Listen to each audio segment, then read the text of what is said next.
Daniel capítulo 2, versículo 1.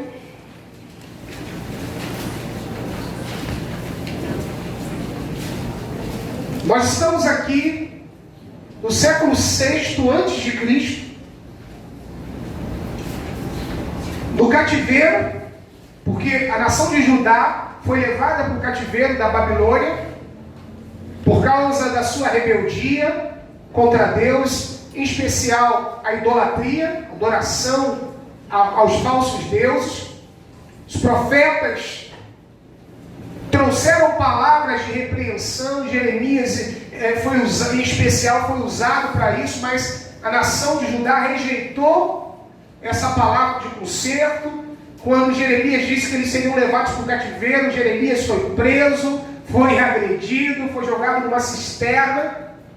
E essa nação, então, apesar das insistências dos profetas para que eles se voltassem para Deus, eles não fizeram isso, e Deus permitiu, então, que a nação de Judá, o povo escolhido, o reino do norte, que é Israel, já tinha sido levado para o cativeiro assírio tempos antes, mas Judá na época se voltou para Deus.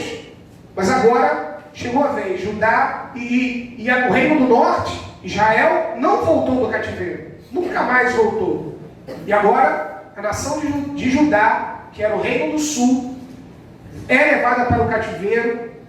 E vimos no capítulo 1 essa leva onde Daniel e seus amigos, Misael, Azarias e Ananias, eles são levados junto com outros jovens para a Babilônia. E Daniel e esses três decidem firmemente não se contaminar, não comer aquela comida consagrada aos deuses da Babilônia, se mantêm fiéis ao Senhor.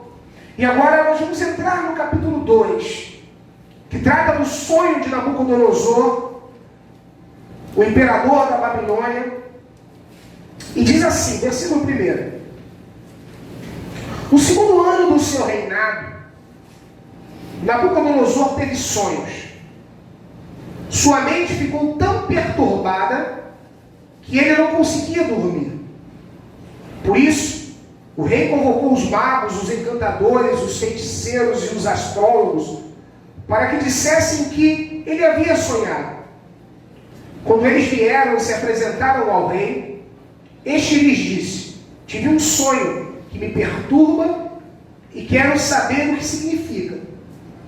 Então os astrólogos responderam em aramaico ao rei. Ó rei, isso era uma típica saudação. Ó rei, vive para sempre. Conta o sonho aos teus servos e nós o interpretaremos. O rei respondeu aos astrólogos: esta é a minha decisão. Se vocês não me disserem qual foi o meu sonho e não o interpretarem, farei que vocês sejam cortados em pedaços e que as suas casas se tornem montes de entulho. Mas se me revelarem o sonho e o interpretarem, eu darei a vocês presentes, recompensas e grandes honrarias. Portanto, revelem-me o sonho e a sua interpretação. Mas eles tornaram a dizer: conte o rei o sonho a seus servos e nós o interpretaremos. Então o rei respondeu: já descobri que vocês estão tentando ganhar tempo, pois sabem da minha decisão. Se não me contarem o sonho, todos vocês receberão a mesma sentença, pois vocês combinaram enganar-me com mentiras, esperando que a situação mudasse. Contem-me o sonho, e saberei que vocês são capazes de interpretá-lo para mim. Os astrólogos responderam ao rei: não há homem na terra que possa fazer o que o rei está pedindo. Nenhum rei, por maior e mais poderoso que tenha sido, chegou a pedir uma coisa dessas a nenhum mago, encantador ou astrólogo. O que o rei está pedindo é difícil demais.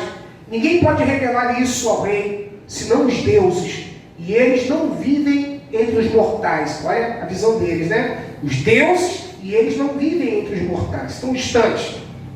Isso deixou o rei irritado e furioso, que ele ordenou a execução de todos os sábios da Babilônia. E assim foi emitido um decreto para que fossem mortos os sábios, os encantadores. Aliás, para que fossem mortos os sábios. Os encarregados saíram à procura de Daniel e dos seus amigos, para que também fossem mortos. Eles eram sábios lá na Babilônia. Arioque, o comandante da guarda do rei, já se preparava para matar os sábios da Babilônia, quando Daniel dirigiu-se a ele com sabedoria e bom senso. Ele perguntou ao oficial do rei: por que o rei emitiu um decreto tão severo? Arioque explicou o motivo a Daniel. Diante disso, Daniel foi pedir ao rei que lhe desse um prazo, e ele daria a interpretação.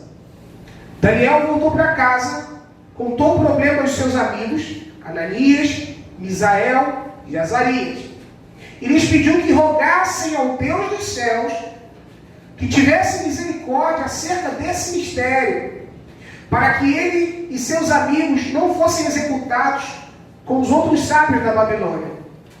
Então o mistério foi revelado a Daniel de noite, numa visão. Daniel louvou o Deus dos céus e disse: louvado seja o nome de Deus para todo sempre. A sabedoria e o poder a ele pertencem. Ele muda as épocas e as estações, destrona reis e os estabelece, dá sabedoria aos sábios e conhecimento aos que sabem discernir, revela coisas profundas e ocultas, conhece o que jaz nas trevas e a luz habita com ele. Eu te agradeço e te louvo, ó Deus dos meus antepassados. Tu me deste sabedoria e poder e me revelaste o que te pedimos. Revelaste-nos o sonho do rei.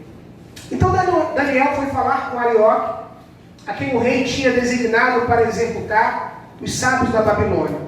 E lhe disse: não execute os sábios, leve-me ao rei e eu interpretarei para ele o sonho que teve.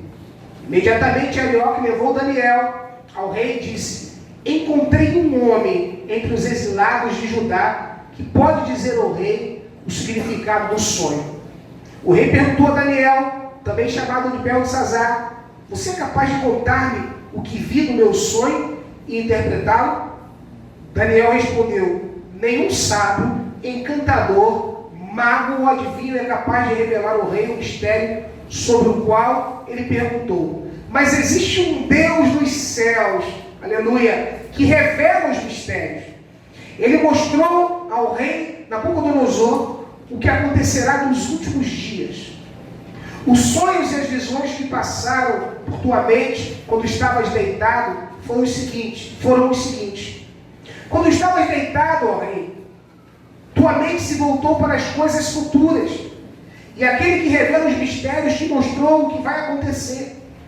Quanto a mim, este mistério não me foi revelado, porque eu tenha mais sabedoria do que os outros homens, mas para que tu, ó rei, saibas a interpretação e entendas o que passou pela tua mente. Parênteses aqui.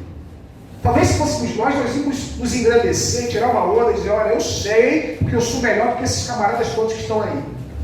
Daniel não, Daniel honrou a Deus, ele disse: eu não sou melhor do que os sábios.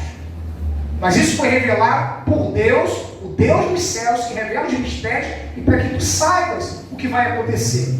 Era a hora que Daniel poderia ficar bem na vida, dizer quem ele era, que ele fazia, que ele acontecia, que ele era ferão. Mas ele dá a glória a quem merece a glória, que é o Senhor.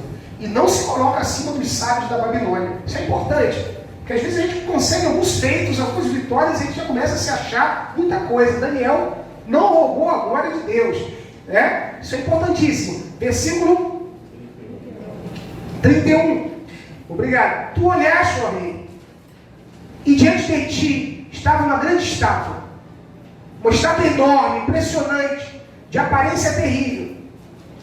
A cabeça da estátua era feita de ouro puro. O peito e o braço eram de prata. O ventre e os quadris eram de bronze. As pernas eram de ferro. E os pés eram em parte de ferro e em parte de barro. Enquanto estavas observando, uma pedra soltou-se sem auxílio de mãos. atingiu a estátua dos pés de ferro e de barro e os esmigalhou. Então o ferro, o barro, o bronze, a prata e o ouro foram despedaçados. Viraram pó, como o pó da debulha do trigo na eira durante o verão. O vento os levou sem deixar vestígio, mas a pedra que atingiu a estátua tornou-se uma montanha e encheu a terra toda. Foi esse o sonho, e nós o interpretaremos para o rei. Tu, ó rei, és rei de reis. O Deus dos céus concedeu-te domínio, poder, força e glória. Nas tuas mãos ele pôs a humanidade, os animais selvagens e as aves do céu. Onde quer que vivam, ele fez de ti, ele fez de ti governante deles todos. Tu és a cabeça de ouro. Depois de ti surgirá um outro reino, inferior ao teu. Em seguida surgirá um terceiro reino, reino de bronze, que governará toda a terra. Finalmente haverá um quarto reino, forte como o ferro, pois o ferro quebra e destrói tudo. E assim como o ferro despedaça tudo, também ele destruirá e quebrará todos os outros. Como viste, os pés e os dedos eram em parte de barro e em parte de ferro. Isso quer dizer que esse será um reino dividido, mas ainda assim terá um pouco da força do ferro, embora tenhas visto ferro misturado com barro. Assim como os dedos eram em parte de ferro e em parte de barro, também esse reino será em parte forte e em parte frágil. E como viste, o ferro estava misturado com barro. Isso significa que se farão alianças políticas por meio de casamentos, mas a união decorrente dessas alianças não se firmará, assim como o ferro não se mistura com barro. Na época desses reis, o Deus dos céus estabelecerá um reino que jamais será destruído e que nunca será dominado por nenhum outro povo. Destruirá todos os reinos daqueles reis e os exterminará, mas esse reino durará para sempre. Esse é o significado da visão da pedra que se soltou de uma montanha, sem o auxílio de mãos. Pedra que esmigalhou ferro, bronze, barro, prata e ouro. O Deus poderoso mostrou ao rei o que acontecerá no futuro. O sonho é verdadeiro e a interpretação é fiel. Então, o rei Nabucodonosor caiu prostrado diante de Daniel, prestou-lhe honra e ordenou que lhe fosse apresentada uma oferta de cereal e incenso. O rei disse a Daniel: não há dúvida de que o seu Deus é o Deus dos deuses, o Senhor dos reis e aquele que revela os mistérios, pois você conseguiu revelar esse mistério. Assim o rei pôs Daniel num alto cargo e o cobriu de presentes, e ele o designou governante de toda a província da Babilônia e o encarregou de todos os sábios da província. Além disso, a pedido de Daniel, o rei nomeou Sadraque, Mesaque e Abednego, seus 3 amigos, administradores da província da Babilônia, enquanto o próprio Daniel permanecia na corte do rei. Pai, muito obrigado pela tua palavra. Fala conosco nessa manhã. Sejamos alimentados pela tua poderosa palavra. É a nossa oração em nome de Jesus. Amém e amém. O livro do profeta Daniel é um livro histórico e profético. Histórico porque conta parte da história da Babilônia, fala de eventos futuros, e profético porque traz essa revelação também de coisas que aconteceriam no futuro. Então é um livro histórico, ao mesmo tempo histórico e profético. E aqui é interessante que quando o rei Nabucodonosor tem o sonho, os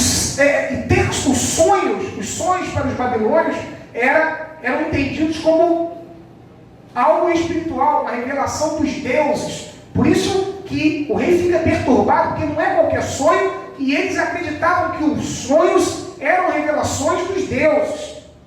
E ele chama os sábios, chama os astrólogos, chama os magos.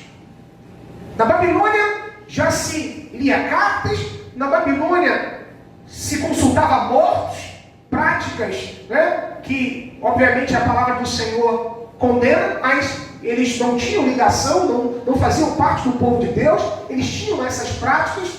E quando o rei fala para que eles dissessem o sonho, é porque o rei obviamente sabia que se falasse, olha, interprete os sonhos, eles iam inventar uma história, eles iam enganar o rei e contar alguma história mirabolante, dando a interpretação. Mas a partir do momento que o rei diz, olha, eu quero que vocês me digam qual foi o sonho, e me deem a interpretação, aí se tornaria algo impossível. Porque ninguém sabia, o rei não falou para ninguém o que ele havia sonhado. Então teria que ser algo realmente sobrenatural. E a ordem era que todos esses magos, encantadores, feiticeiros, fossem mortos, sábios também. E Daniel, ao ouvir isso, ele seria como sábios, como um dos sábios agora na Babilônia. Ele seria morto, seus amigos seriam mortos. Os jovens que estavam lá na Babilônia, que vieram de Judá, seriam mortos. Mas Daniel pede ao rei um prazo. E fala para os seus amigos. Os seus amigos começam a orar, pedindo a Deus que mostrasse, que revelasse o que significava o sonho do rei Nabucodonosor. E Deus traz a Daniel a revelação de tudo o que significava aquele sonho. E ele vai contar ao rei a interpretação. A interpretação dessa estátua gigantesca, terrível, com, você tem aí a imagem, infelizmente está em preto e branco, mas tem aí os números, a imagem, a estátua, aliás, com a cabeça de ouro, peito e braços de prata, ventre e coxas de bronze, de cobre, e aqui está, tem uma, aqui está bronze, mas é bronze, pernas de ferro, pés, parte de ferro e parte de barro, e a pedra, que despedaça a estátua e se transforma numa grande montanha. Daniel começou a dar a interpretação dizendo, olha, rei, a cabeça de ouro és tu. A Babilônia, esse império babilônico, você pode acompanhar aí pela folhinha, esse império babilônico, né, a Babilônia, o império babilônico ficava localizado, a capital ali, Babilônia, ficava localizado no atual Iraque, onde está hoje o país, o Iraque, era onde estava localizada a Babilônia. Só que a Babilônia se tornou, esse é o segundo império babilônico, e a Babilônia se tornou um império mundial da época, o mundo conhecido. Eles dominaram nessa época, expandiram as suas fronteiras, conquistaram nações, subjugaram povos, e eles eram terríveis, dominavam, matavam, subjugavam, e inclusive Judá. Deus só permitiu Judá ser conquistado pela Babilônia por causa do pecado. Mesmo sendo uma nação poderosa, se essa nação tivesse se voltado para Deus, Deus não permitiria que eles fossem levados para o cativeiro. Eles são levados para o cativeiro por causa da rebelião, do pecado, e eles vão para a Babilônia. A nação de Judá vai ficar 70 anos. São 70 anos de cativeiro, debaixo do poder da Babilônia. Então, essa estátua que Nabucodonosor sonha, a cabeça dessa estátua representa o Império Babilônico. Você pode acompanhar aí na folhinha que existiu do ano 605 a.C., o domínio pleno da Babilônia como império mundial, como nação que dominava o mundo inteiro, vai do ano 605 ao ano 539 a.C. Nabucodonosor foi chamado de Rei de Reis, porque ele era um rei sublime, poderoso. Ele representou o império. Né? Sua palavra era lei, tinha poderes absolutos, sua palavra era lei. não existia outros poderes, era o poder do rei. O que ele dissesse tinha que ser cumprido. A palavra do rei era lei, era poder absoluto de Nabucodonosor. Então ele representava o império. Sua palavra era lei. Ele governou, Nabucodonosor, governou a Babilônia por 41 anos. E transformou a Babilônia no maior império do mundo. A Babilônia deu ao mundo a organização da legislação, o Código Hammurabi. Foi um rei babilônico antes de Nabucodonosor que criou, dizem que o pessoal do direito diz que o Código Hammurabi é o princípio, é o começo do direito, porque ele cria um conjunto de leis, como se fosse uma constituição, na base do olho por olho, dente por dente, séculos antes de Cristo, e é o primeiro conjunto de regras que vai reger uma nação, é o Código Hammurabi, séculos antes de Cristo. Nabucodonosor vem muito depois, mas Nabucodonosor se torna poderosíssimo, rei de reis. Foi lá na Babilônia, foi no reinado de Nabucodonosor, que a Babilônia se torna esse império poderosíssimo, que subjugava todas as nações, que dominava todas as nações. É no reinado de Nabucodonosor que ele cria os jardins suspensos, da Babilônia, que foi uma obra que se tornou uma das 7 maravilhas do mundo antigo, por causa da sua esposa, que não era da Babilônia e que tinha saudades da sua terra, que tinha montes, e ela tinha saudades dessa paisagem. Nabucodonosor constrói esse jardim suspenso, constrói montes artificiais, constrói algo fabuloso que vai se tornar em uma das 7 maravilhas do mundo antigo.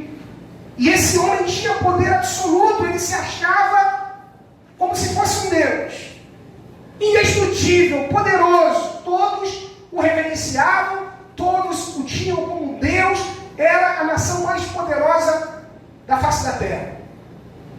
Deus, ao mostrar para Daniel, ou melhor, Nabucodonosor tendo o sonho e Daniel interpretando o sonho, o propósito de Deus era mostrar para Nabucodonosor que todos os reinos humanos são passageiros, são transitórios. Todo o poder humano é transitório. A Babilônia era a nação indestrutível, não existia nação na terra que pudesse bater de frente com a Babilônia, que pudesse vencer a Babilônia. Mas Daniel vai falar para Nabucodonosor: olha, depois de você vai se suceder, vai se levantar um outro reino que será inferior a você, e outros reinos virão, ou seja, todos os reinos humanos passarão, com exceção de um,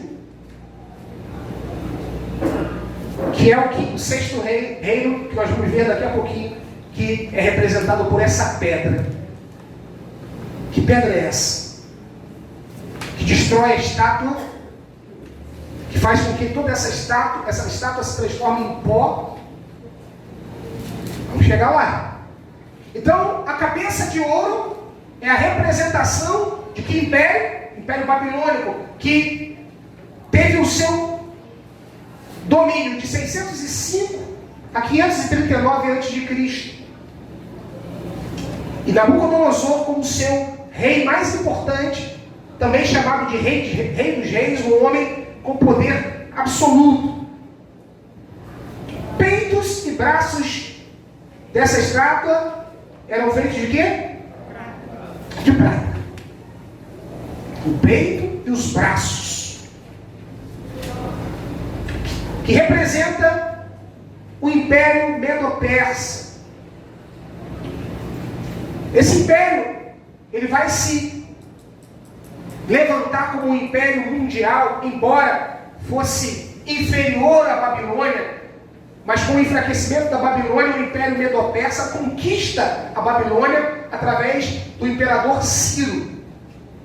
Então, o Império Medo-Persa é a junção, a fusão de dois povos, os medos e os persas se juntam seus exércitos e, sob a liderança do imperador Ciro, eles conquistam a Babilônia. A Babilônia, que era indestrutível, através de Ciro, a Babilônia é subjugada, é conquistada pelo Império Medo-Persa.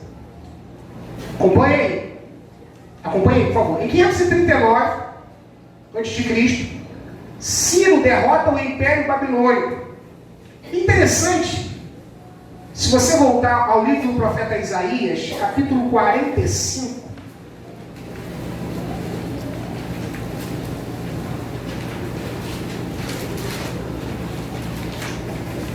Isaías 45.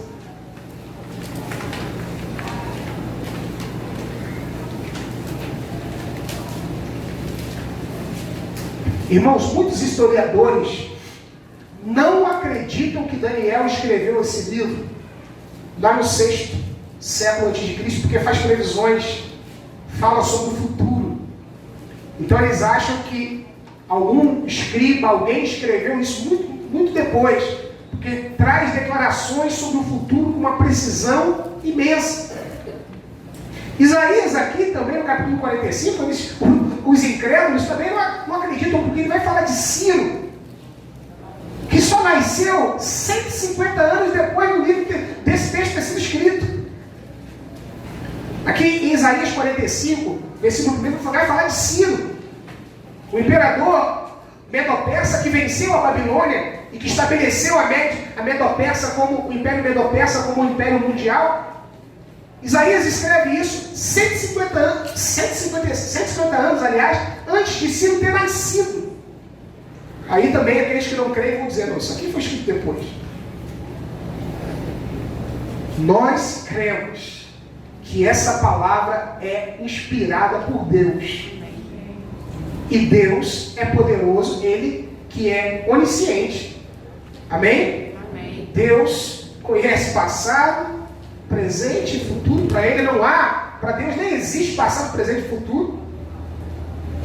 Deus revelou aos seus servos isso. Amém, gente? Amém. Deus revelou aos seus servos o que iria acontecer. Então, talvez você conversando com alguém, ele vai dizer, não, mas isso é conversa fiada, é papo de crente, fanático, porque Isaías não escreveu isso na época, nem Daniel, porque ele está falando de coisas futuras. Ele não podia saber quem era Ciro, Ciro nem existia. Alguém escreveu isso depois. Mas historiadores cristãos, arqueólogos cristãos, provam que esse texto, de fato, ele é escrito com o hebraico e o aramaico, lá de trás de séculos, no caso de Daniel, do século VI a.C. Tem evidências que provam de fato que o livro foi escrito lá atrás. Mas quem não crê na palavra de Deus vai sempre arrumar desculpas para poder dizer que esse texto é falso. Mas olha que coisa extraordinária. Isaías 45, versículo 1 e 2. O profeta vai falar de Ciro, que nem tinha nascido, como eu disse. Ele vai nascer 150 anos depois. Diz assim: assim diz o Senhor ao seu ungido, a Ciro, cuja mão direita eu seguro com firmeza, para subjugar as nações diante dele e arrancar a armadura de seus reis, para abrir portas diante dele, de modo que as portas não sejam trancadas. Eu irei adiante de você e aplanarei montes, derrubarei portas de bronze e romperei trancas de ferro. O Senhor chama Ciro de meu ungido. Por quê? Se Ciro não servia a Deus. Igual Nabucodonosor, né? Ele chama Nabucodonosor de meu servo. Agora Deus chama Ciro de meu ungido. Por quê? Ele servia a Deus? Sim ou não? Não. Mas por que Deus chama ele de meu ungido?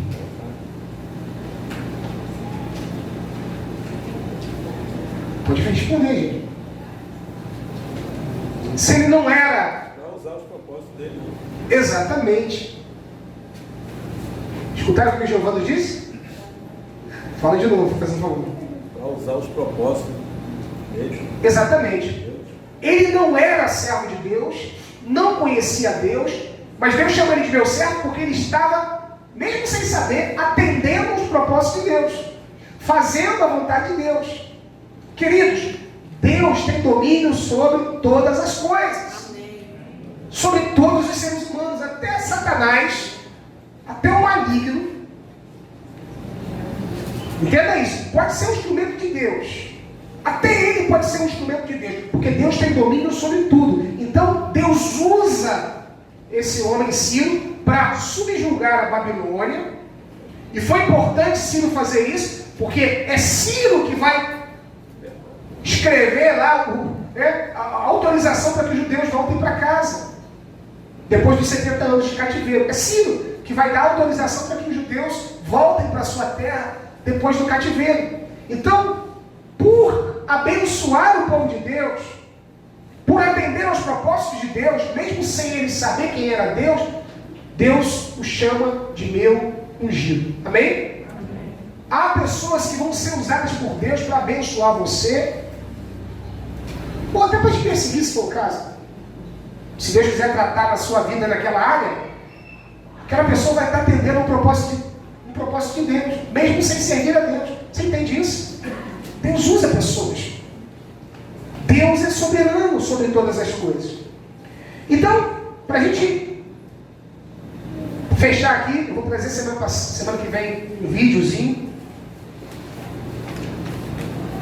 Peitos e braços de prata, então, correspondem a esse império medo-persa. Os medos e os persas se unem, e através da liderança de Ciro, eles vão vencer a Babilônia e se tornarem o grande império mundial, o império mais fraco. Por isso que eles são representados pela prata, né?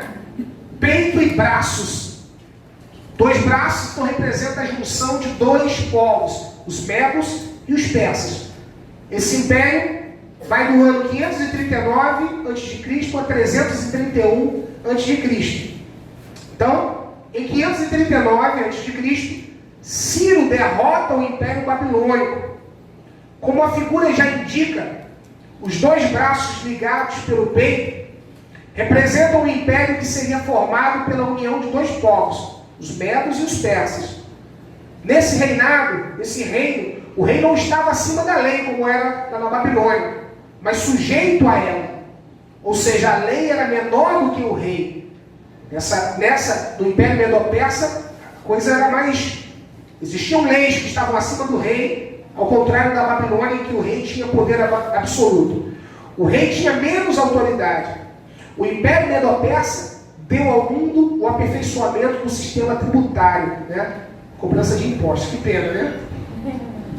Sistema tributário, impostos, a gente já pensa em imposto de renda, ou em tantos impostos que a gente paga, né, embutidos nos preços das mercadorias, mas esse império deu ao mundo o aperfeiçoamento desse sistema. Tá? Então, segundo Império Mundial, cabeça de ouro, Babilônia, indestrutível, invencível. Quem vence a Babilônia? Babilônia vem, luta contra qualquer nação, destrói e vence. Aí se levantam os medo-persas, na liderança de Ciro junto com seu tio Dario, vencem a Babilônia, subjugam a Babilônia e se tornam agora o Império Mundial. Agora eles se sentem os indestrutíveis. Agora nós estamos no topo do mundo, agora ninguém nos destrói.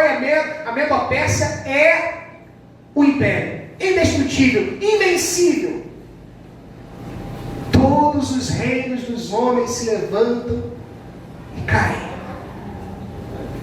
O único reino eterno é o reino de Deus.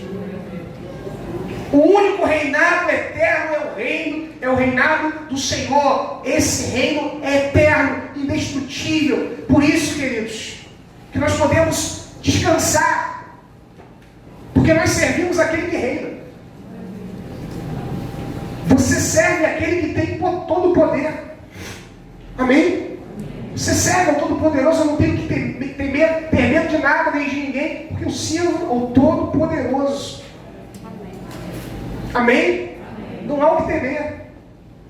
Mas o diabo e há cristãos que colocam o maligno como se fosse... Diante do Todo-Poderoso, ele não é nada. Os homens poderosos que dizem que fazem acontecer, diante de Deus não são nada.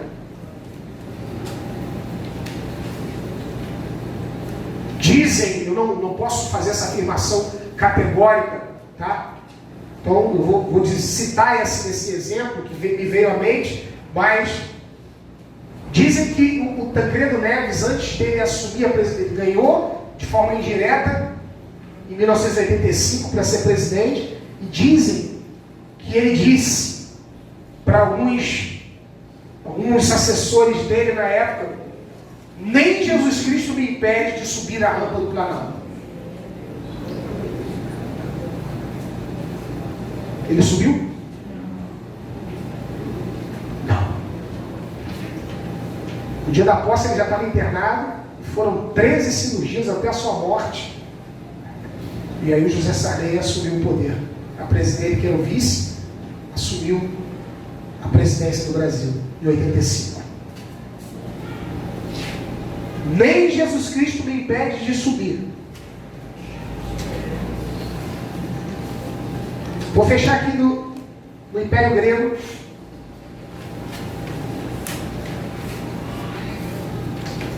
Então, a Babilônia indestrutível é vencida por Ciro. Terceiro,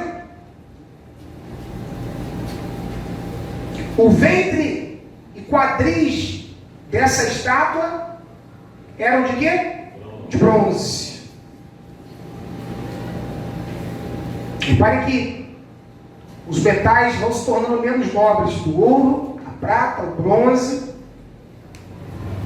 São impérios que não vão ter a pujança, a força, mas o poder, como a Babilônia, mas serão impérios mundiais. Ventre e quadris de bronze representam o Império Grego, que vai ser estabelecido, que vai reinar aí de 331 a.C. a 168 a.C. O ventre e os quadris de bronze representam o Império Grego, estabelecido por Alexandre Magno, ou Alexandre o Grande, que era um macedônio, que se tornou imperador e que foi um dos grandes conquistadores da história. Ele estabelecia, não perdeu sequer uma batalha, mas morreu com apenas 33 anos de idade. Alexandre o Grande, ou Alexandre Magno, o macedônio. Em 333 a.C., Alexandre dominou o mundo inteiro. Mas esse reino desintegrou-se com a sua morte, aos 33 anos. O Império Grego deu ao mundo a cultura, a língua e os Jogos Olímpicos. Repare que a cultura grega, a política, a filosofia, todo o pensamento ocidental é oriundo da cultura grega. A Grécia trouxe ao mundo muito da cultura, do conhecimento, dos jogos, tantas coisas que nós usamos hoje na nossa sociedade. Aqui são a língua, né? A língua grega também tem uma influência forte. Tudo por influência da Grécia.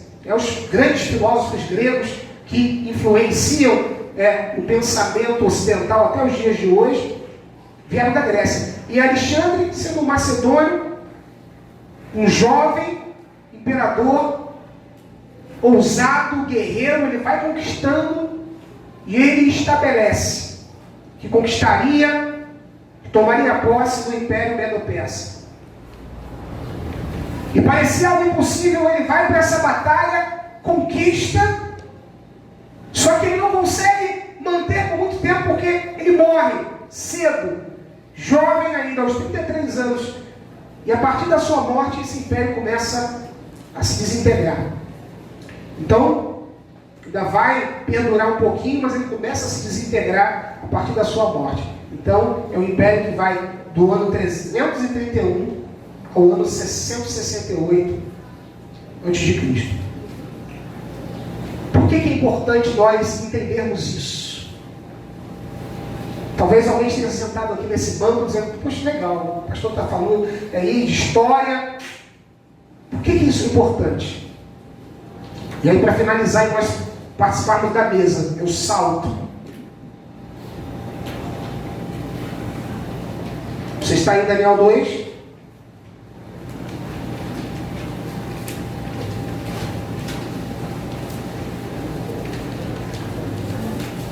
Versículo 44.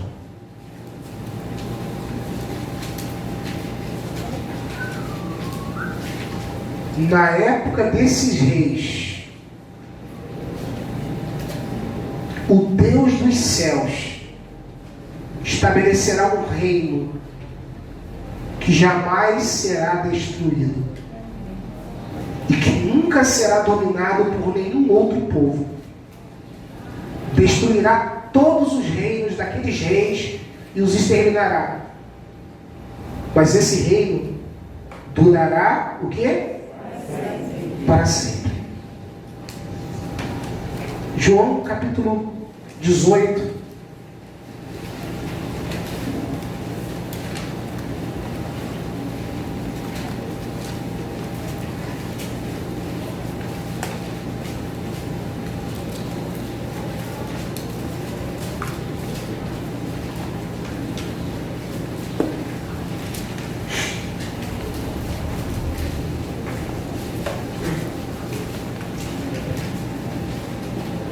João 18, 36.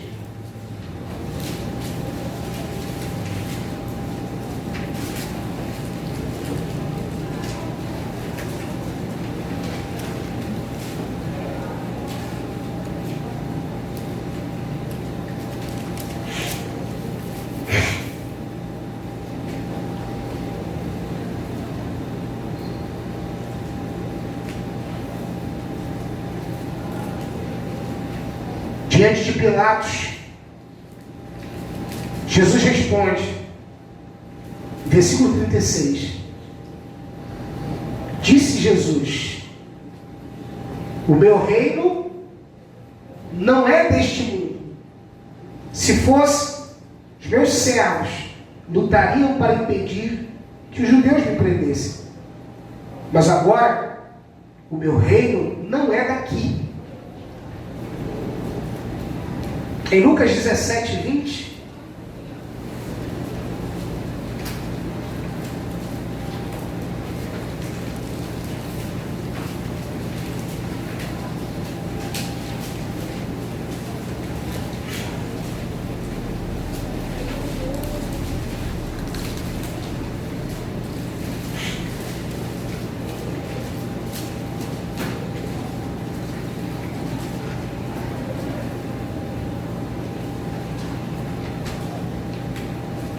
todos encontraram? Diz assim: certa vez, tendo sido interrogado pelos fariseus sobre quando viria o reino de Deus, Jesus respondeu: o reino de Deus não vem de modo visível, nem se dirá, aqui está ele, ou lá está, porque o reino de Deus está no meio de vocês. Amém? Não se dirá, aqui está ele, ou lá está, porque o reino de Deus está no meio de vocês. Queridos, o reino de Deus já foi estabelecido. Amém. Mas, preste atenção, ele já está em nós. Cristo estabeleceu esse reino. O Evangelho tem sido pregado em todas as nações. O reino já está dentro de nós, todos aqueles que são alcançados pela salvação em Cristo. Só que nós não vivemos ainda a plenitude do reino. O reino já existe, Cristo já estabeleceu o seu reino, mas o reino, nós não vivemos ainda a plenitude do reino. Quando será? Quando vamos viver a plenitude do reino? Quando Jesus voltar. Quando Jesus vier. Aí nós veremos a plenitude do reino de Deus. O reino eterno. Isso não é história de carochinha, nem de Monteiro Lobato. É a realidade. Esse reino será indestrutível, é eterno. E nós que somos cidadãos desse reino. Nabucodonosor era um homem que se sentia Deus, mas Deus o quebranta. Você conhece o texto, a palavra de Deus, os capítulos seguintes, o que vai acontecer com ele? Ele vai virar praticamente um animal. E esse homem se voltou para o Deus de Israel, se voltou para o Deus verdadeiro. Deus traz a esse homem esse sonho para que ele entendesse que todo o poder, toda a autoridade, não há autoridade que não venha da parte de Deus. Deus dá autoridades aos homens. Deus dá poder aos homens, sim. Mas isso passa. Tudo passa. Mas o reino de Deus é eterno. Eu termino a palavra, antes de nós passarmos para a mesa, enfatizando isso. Porque há momentos da nossa vida que parece que as coisas estão desgovernadas. Há situações e momentos da nossa vida que parece que as situações estão desgovernadas, que as coisas estão acontecendo ao acaso. Começava com um casal, um tempo atrás, estava passando por grande dificuldade, perderam um filho. E a esposa falou, eu não acredito que Deus esteja no controle das coisas. Porque olha o que aconteceu comigo. Eu não acredito. Deus, eu pensava que era uma pessoa cristã, mas uma pessoa que não tinha bases sólidas. Eu não acredito que Deus tenha o controle das coisas. Mesmo quando coisas negativas ou ruins acontecem na nossa vida, Deus não perdeu o controle. Amém. Glória a Deus. Mesmo quando as coisas não saem como eu desejo, mesmo no luto, na dor, nas adversidades, Deus tem o controle da nossa vida nas mãos. Nossa vida está nas mãos do Senhor. E nós, olha para mim, nós somos bobos, nós achamos que fazemos e acontecemos. Tudo acontece se o Senhor permitir.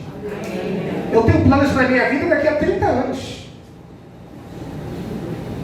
Mas qual a garantia que eu tenho de estar lá? Eu tenho que fazer planos para algumas coisas na minha vida. Mas qual a garantia que eu estarei lá? Alguém poderia me dar essa garantia? Eu ia ficar feliz. Alguém tem aí? Alguém pode me dar essa garantia?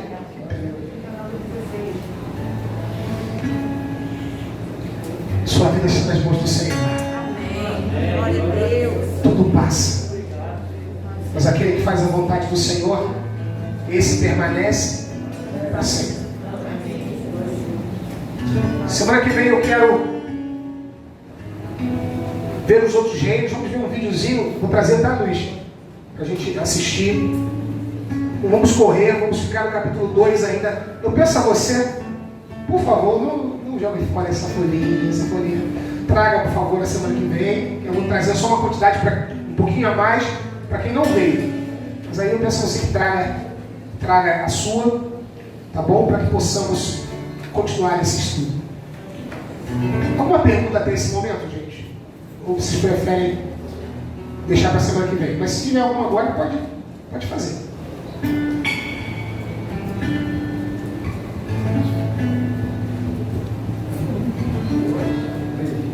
Vou embora, hein?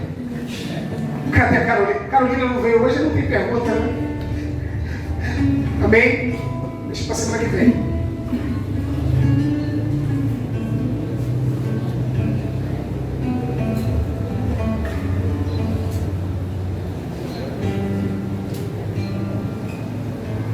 Glórias ao nome do Senhor. Queridos, nós vamos nos assentar à mesa do Senhor nessa manhã, relembrando o seu sacrifício por nós na cruz do Calvário, relembrando o que Ele fez. E o que Ele fez? Morreu a minha morte, pagou uma dívida que era minha. Mas não foi uma dívida de 10 reais que eu comprei alguma coisa e não paguei ali do meu vizinho, não. Dívida de sangue. Pagou com a vida. Era eu que merecia morrer. Éramos nós. Mas Ele morreu em nosso lugar. Pagou o preço pelos nossos pecados. Hoje nós somos salvos, perdoados, redimidos. E eu quero convidar você que já entregou a sua vida ao Senhor Jesus Cristo, está em comunhão com Ele, que participe da mesa do Senhor. Nossos irmãos podem se aproximar aqui. Glória a Deus.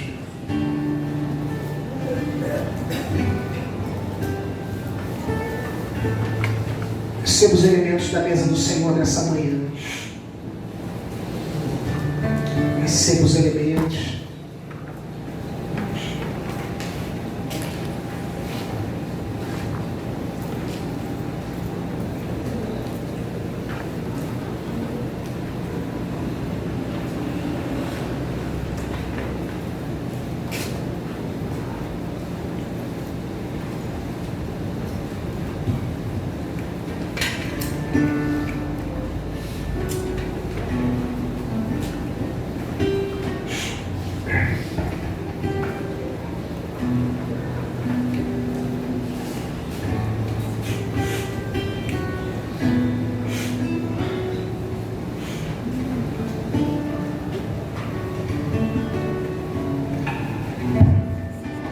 Glórias ao teu nome, Senhor.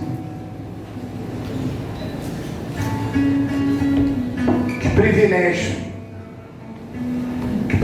é podermos nos assentar à mesa do Senhor, com o Senhor. Seja grato pela obra que Ele fez na sua vida. O pão representa o corpo ferido, dilacerado.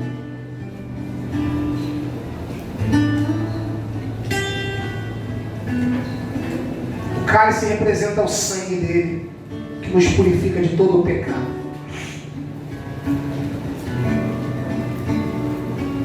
Glória a Deus.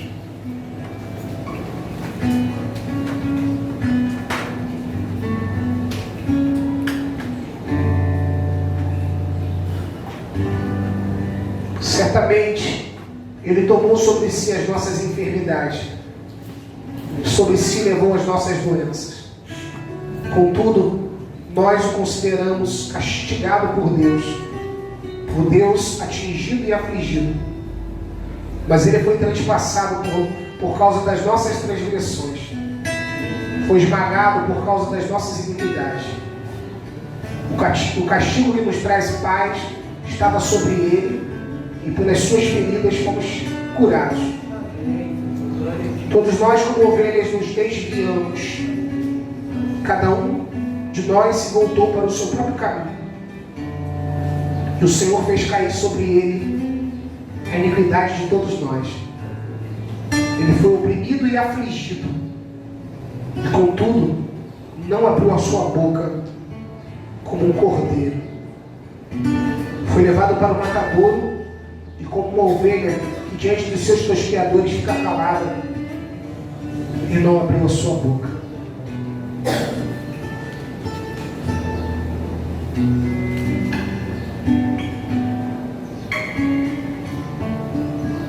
O Senhor fez cair sobre Ele a iniquidade de todos nós. Os pecados de todos nós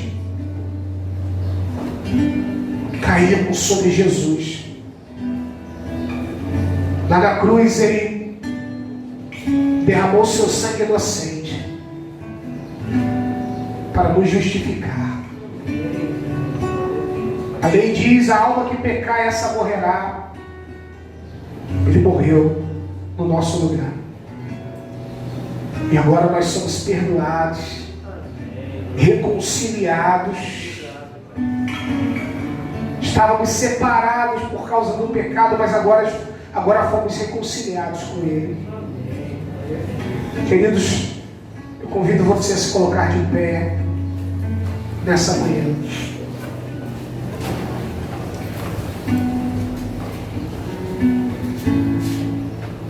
O pão representa o corpo ferido, dilacerado, machucado de Jesus.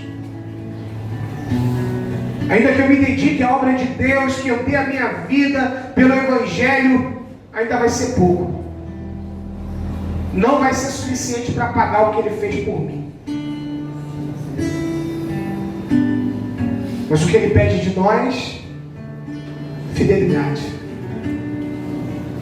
gratidão. Pai, muito obrigado pela salvação da minha alma.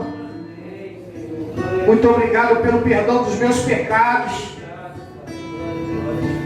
Muito obrigado pela restauração das nossas vidas. Abrimos o nosso coração para te adorar, Senhor, te agradecer e te engrandecer pela tua obra na cruz.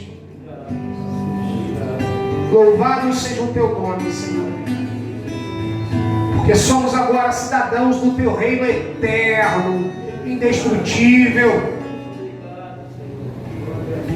Levantamos o pão, Senhor, nessa noite, nessa manhã.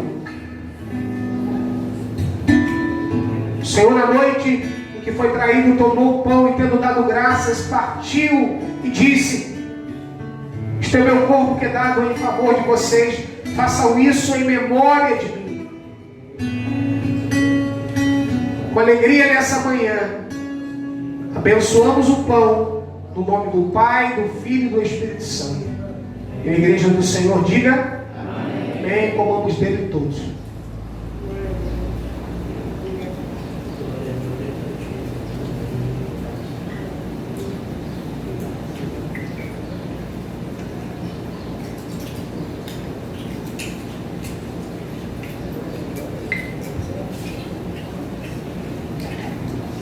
Glória a Deus. Louvado seja o Senhor.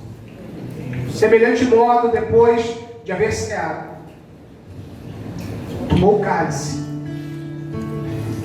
da nova aliança no seu sangue, e disse: façam isso em memória de mim. Queridos, o cálice representa o sangue dele, derramado, vertido. Todo o sangue do corpo dele se derramou. E ele fez por amor. Ele fez por você, por mim, por muito nos amar. Por isso, nessa manhã, com gratidão e alegria, abençoamos o cálice da nova e eterna aliança do sangue. E o abençoamos em nome do Pai, do Filho e do Espírito Santo. A igreja do Senhor diga amém. Amém e amém. Bebamos dele tudo.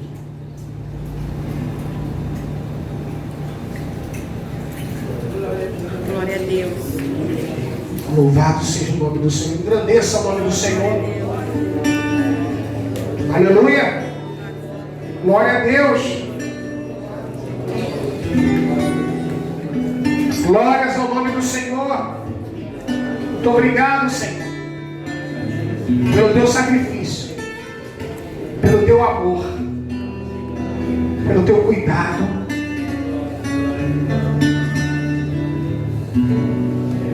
Onde nós estaríamos se não fosse o teu sacrifício?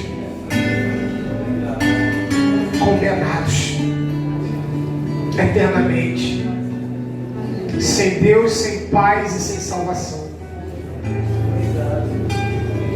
Muito obrigado por essa manhã, pela bênção de estar nesse lugar te adorando.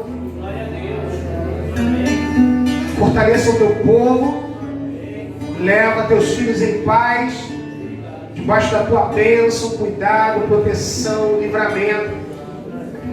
Que a boa mão do Senhor esteja sobre as nossas vidas e as nossas famílias. Nos conceda uma semana abençoada, Pai, no nome de Jesus. Amém e amém. Vamos aplaudir o nome daquele que vive. Aleluia. Glória a Deus. Aleluia.